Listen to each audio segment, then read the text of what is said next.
All right, let's see here. We should be live. Hey, everybody. Connor Doobie here, host of the B2B Mentors podcast, and here to share topics with you, right? We do everything in this podcast network, interview guests, take some of those guest insights, do additional, what I would call like bonus episodes like this, where, kind of break them down. You can watch it on video, by the way. It's on YouTube, Facebook, LinkedIn, Twitter, you name it, and it is there. The recordings are there, and you can also find the audio on all of your favorite podcast apps. Just look up B2B mentors. But one of the things that's kind of been floating around, and in the case that, I've interviewed hundreds of B2B marketers and top CMOs, right? The chief marketing officer. These are the guys and gals that are orchestrating, overseeing, and directly reporting to executive leaders. The board of directors are held responsible for that vast majority of what is happening in not only just the marketing department, but also in sales. This year has been interesting, as I'm sure you could see, right? We're in an interesting time, interesting economy, a lot of movement happening, a lot of shift, a lot of talk about AI and technology and what we're going to do this year. And I think this is really timely as well, going into essentially, right now I'm recording this in December. We're maybe 3.5 weeks away from 2024. And what I want to dive into, and just like literally 3 points here, is what top CMOs have been telling us, and there's a lot of things. If you listen to any of our podcast episodes, I do my very best to try to get the depth and the practitionership and the actions that they're taking, and even as specifically as I can get out of them, and then be able to share that with you. So this is what they're telling us. And so the question is, are you listening to, some of these folks? In your case, you may have very small budget, you may have very large budget, but in the case of what they're doing with both, with a lean budget, what are we doing with a big budget? And what are we doing that nobody else is really doing right now? These are the guys that are in it, and they're participating in marketing and just looking at the data. So this is simply just my interpretation of what I've been hearing from them. By the way, you get any value out of this, make sure you share it. Is incredibly helpful, because if not only for you, I guarantee you there's someone else in your network who's going to get great value out of this. So make sure you share it, drop it.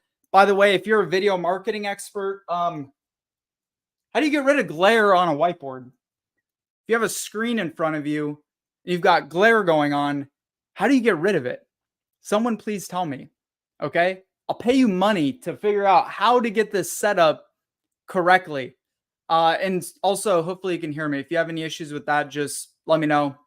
I'll try to adjust as I go along and see any comments. So what is the first thing that's happening right now? And I think we've all realized that many companies out there have forgotten one of the most important pieces of their business.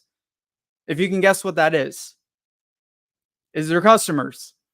And I don't know if it was a pandemic or just the time we're in, but a lot of businesses have forgot about the value of customer success. And I've been fortunate enough to surround myself with great mentors. And, my dad even has been in business for 23 plus years as a mentor of mine. Like, one of the first things he taught me is it's so much more important to have retention than, obviously going out acquiring new clients is incredibly important, but at a deeper level, retention is everything.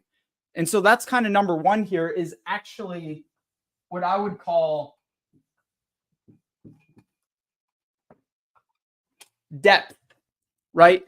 Going deeper into your client base, going, not only it's so much more expensive to go out and acquire a new customer, which you absolutely should be doing, but Jay Baer, who I had on the podcast, world-renowned marketing speaker, talked a lot about this in our episode as well, is our teams, your companies, your marketing team, your sales team, we need to figure out a way to incentivize each other to, not just on the new client acquisition side, but what happens when we retain clients? What happens if we go so much deeper and strategize more on upselling and cross-selling and getting our clients to purchase more and move to that next level of service? We get so distracted by the shiny object of chasing new clients. Oftentimes we forget the revenue that's right in front of us. And I think that's been very clear this year as well, where new client acquisition has obviously slowed down. You ask any business, just look at the news. Google, large companies layoffs, right? If I just Google large company layoffs, and I can see that many layoffs are happening right now. And there's a reason for that, because new customer, new revenue has slowed down. And so what does this mean? It means incentivizing retention. This is not me telling you this. This is what I'm hearing from many other CMOs, is that one of my big things for 2024, me talking as a CMO, one of these CMOs, big initiative is, what do we put into place to add more value to our clients? How do we go so much deeper in educating them and making sure and instilling confidence and reassuring them with social proof? Now, again, great way you can do this. Like, how do you deploy this? How do some companies do this, and how are they looking at deploying this? One of the main ways is, of course, content.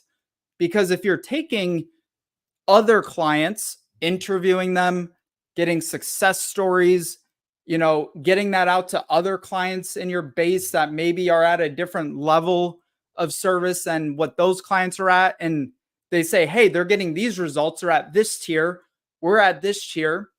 Why don't we level up what we're doing with our vendor?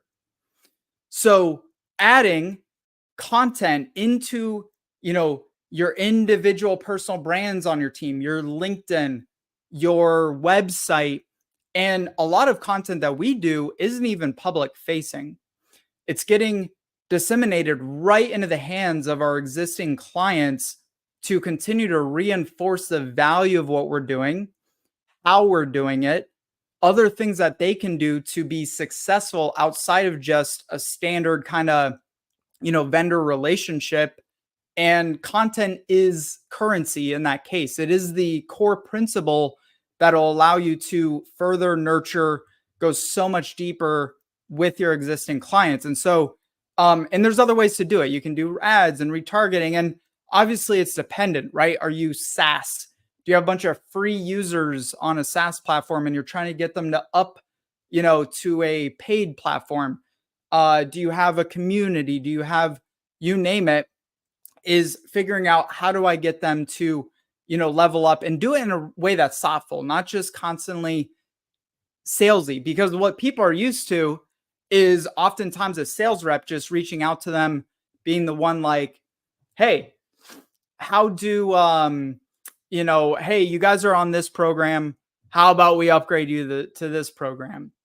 And, all they feel like is they're being sold, versus how can you really build depth within that client base? Us, for example, there's ways to incentivize your account management team, and there should be major wins involved with your company when people are retained, and not just retained, but when they grow in that account. And that really brings me into number 2 that a lot of CMOs are talking about,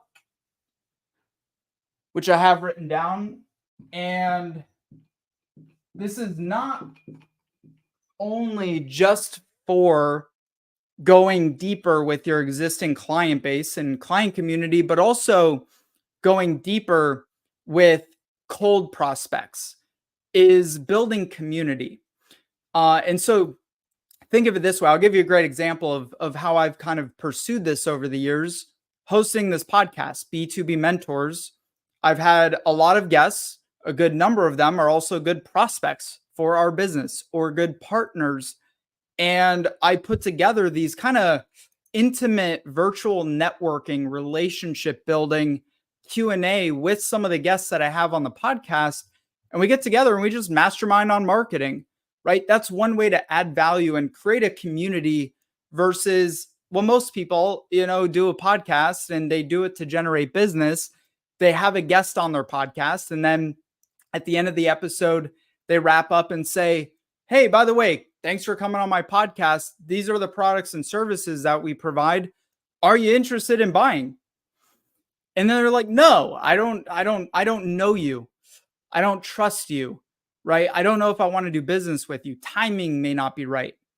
And that's really across the board as you see cold outreach really.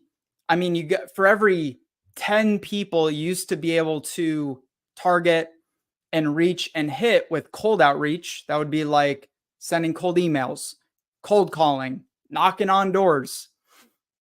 For every 10 people you have to hit to get your numbers, now it's like 20, 25 people if you're just, doing standard blasting out cold outreach. If you're doing account-based marketing, you'll probably see higher rates in that. But at the end of the day, the one thing that gets people, like, that you buy from people who you like, you trust. Think of a product you've bought. Maybe you've been following an influencer, you've seen something on TV, and you trust somebody. And so then you go in and you make that purchase. Large enterprise B2B deals are exactly the same because you're dealing with people, you're dealing with humans here, and you got to treat them like humans. Believe it or not. I know it's a crazy concept, but this is I think something we're going to see a lot of, not just going out doing a webinar, putting on just hey, come to our webinar where we have a 45-minute sales pitch for you, which is so exciting to sit through 45 minutes of, okay, someone put a webinar out. There's a topic on it. This looks interesting. I'm going to attend. And then you show up and the whole damn thing is a sales pitch, right? There's no value in it. So that's one end. That's why community events, I think you see a lot more, companies who have already started to adopt this are doing smaller, intimate gatherings with their existing clients and some of their prospects. And this isn't a new strategy. And yes, it is time intensive, but the time invested into building something like that is exponential in return compared to just continuously just blasting out and shouting out to the world. And by the way, I know this because I've made this mistake before about, your products and services. So community is very, very big. And that is number two that I almost guarantee you every CMO is talking about this right now. Every top leading company and CMO that sells business to business is talking about community. Number three is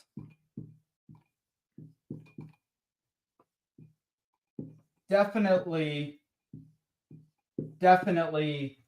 going to be a huge one this year. And I keep hearing about this because as we get more into a data-driven world, we got to figure out where everything is connecting to. And you hear a lot about this whole terminology of dark social, right? People are coming through like they're seeing a post on LinkedIn and then they get an email from us and then they see an ad. And then maybe we run into each other at a trade show or a conference. And, just for whatever reason, they haven't started to work with you or start the discussion, but they're kind of involved. And all these touch points are happening that you can't see and you don't have any visibility to. And that's kind of where this whole term of dark socials come from, is there's these immeasurable areas in our marketing that we're literally bleeding out sales opportunities that we've already spent. And I know a lot of companies spent a lot of money in 2023 to acquire new customers, but what they're missing are the ones that they paid for, got the attention of them. They did somehow get into their ecosystem and funnel, and they fell out the other end, maybe to a competitor. Maybe they got distracted.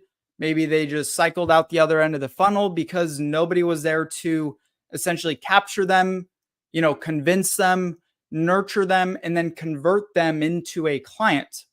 So recapturing ROI is going to be a big, big topic, just into the future and going forward, especially because budgets are tight and executives are putting pressure on marketing and marketing departments so much more to, bootstrap things that they've already spent in their marketing. And so think to yourself, like, what have I already spent in my marketing? And I want to, by the way, we're talking about CMOs here, but as a, small business owner, as an entrepreneur, someone else in the marketing department, if that's kind of you or you are a CMO, this applies to all of you. You're in sales. You've already put money, right? You've already put dollars into your ads, into events, into salespeople. Let's say you do zero marketing. If you have salespeople on your team, if you have salaries, that is a form of marketing. And you are spending money on marketing without even realizing it in some cases. And so, where eventually, in terms of, there's a lot of different ways to solve this, but there's one in particular that I favor. But where are where is every single lead going to eventually go? After they've maybe seen you somewhere and they're eventually interested in vetting you out and maybe going to purchase from you someday. What's the one place that they're going to go check out? It is your website. They're going to go to your website to validate you, to verify you, to learn from you, maybe to subscribe somewhere to, just kind of stay in touch, because budget cycles, timing, need, all these things have to align for them to be ready to like rock and roll forward. And that is where a lot of leads are falling out the other end, is not having a way. There's all these, there's tools out there. It's like, okay, I can see Microsoft came to my website, but that's not good enough buying data for you to pinpoint exactly who that person is within Microsoft and have the right systems in place to retarget them. So this is where I keep telling people, and I've done a lot of content on this so far, is pause for a second before you go look at dropping pay-per-click and LinkedIn ads and more trade shows. Obviously, you got to keep content going, because at the end of the day, you have to consistently still at least keep communicating with your company. So that one's a no-brainer, is keeping your content rolling forward. But eventually, where else, do you need to recapture them, which is through your website. So the challenge is not great tools for this. I've actually uncovered some very, very powerful tools that can actually feed you the names, company, verified email, the buying insights, the source, all of that to be able to recapture your ROI. So this is going to be big. A lot of people are, going to be trying to solve this next year on top of, building community. And of course, there's a whole list of other things, but these are the ones that really stood out. Like, as I'm doing interviews, these are the things that are consistently keep coming up, which is going deeper with your client base, really, really navigating. I know it's easy to say, it's not as easy to execute as you think it is. How do I go so much deeper with my client base and incentivize my team for retention and upsells? How do we actually build a community? Community is probably not what you think it is. You need to really just look around and observe at the communities that work and the things that lead you into buying something. And then how do you recapture ROI? Now, by the way, I do want to say this. If you do want to go deeper into this topic, okay, the recapturing, hopefully my Wi-Fi is sticking through here. The recapturing of your ROI, hang tight with me here, guys, and I will get this pulled up. Go to this link, and I'm going to do a whole hour long session on just this topic alone. How to take the money, the time, the energy, the investment that you've already put into your marketing in 2023 past, right? This could have been stuff you've invested in 6 months ago, 8 months ago, at the very beginning, January of 2023. And a lot of those things may be kicking in now. And you need to recapture that. That's literally revenue that is bleeding through the other end of your funnel and you're not even realizing it, and probably is going off into the hands of your competitors. But there are methods and strategies to fix it. So if you want to attend this, it's free. I'm going to deep dive this for an entire hour, right? Give you some depth and some actionable takeaways to go in and recapture your lost ROI for 2023 and going into future marketing investments 2024 and your present marketing investments. So that's provencontent.com/ROI hyphen webinar, provencontent.com/ROI hyphen webinar. I'll put the link in there too. Guys, we got to get the hyphen out of there. I don't know why that's there, but I may create another link, just ROI webinar. Go check that out. Let me know your thoughts, right? Share, drop a comment, share this video. Love to hear from you guys. Appreciate you so much for tuning in, checking this out. Check out the podcast. Got great guest interviews. As always, I'm bringing you the top of the top real practitioners that you can learn from and execute their strategies. So with that, much love to you, my friends. Make it